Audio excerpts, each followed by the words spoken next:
আজকে ইফতারিতে বানিয়েছিলাম বাঁধাকপি এবং গাজরের পাকোড়া। এখন যেহেতু বাঁধাকপি এবং গাজর পাওয়া যায়, তাই খুব সহজেই তোমরা ইফতারির জন্য এই রেসিপিটি তৈরি করে নিতে পারবা। দেখতে যতটা লোভনীয়, খেতে ঠিক ততটাই মজা হয়েছে।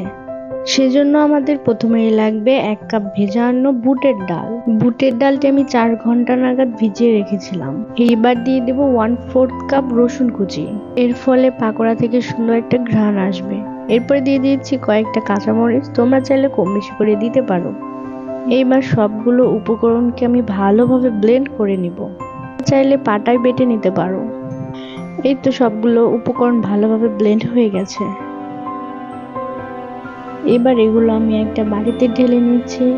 এরপরে দিয়ে দিব 1/3 কাপ গাজর কুচি, তারপর দিচ্ছি 1/3 কাপ ধনিয়া পাতা, এরপরে দিচ্ছি 1 কাপ পরিমাণ বাঁধাকপি কুচি, এরপর আমি 1/2 কাপ পরিমাণ পেঁয়াজ কুচি দিয়ে দিয়েছি।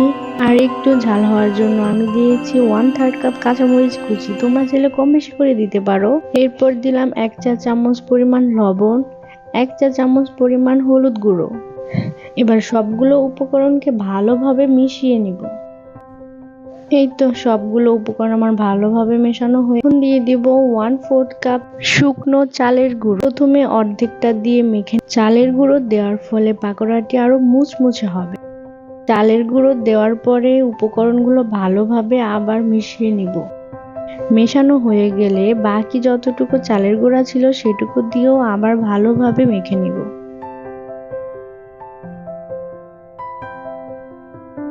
এই তো একটি ফ্রাই প্যানে আমি তেল গরম করে নিয়েছি।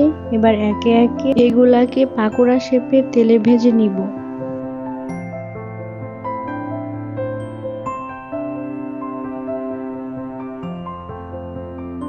এক পাশ আমার ভাজা হয়ে গেছে, এবার এগুলোকে উল্টিয়ে দেব।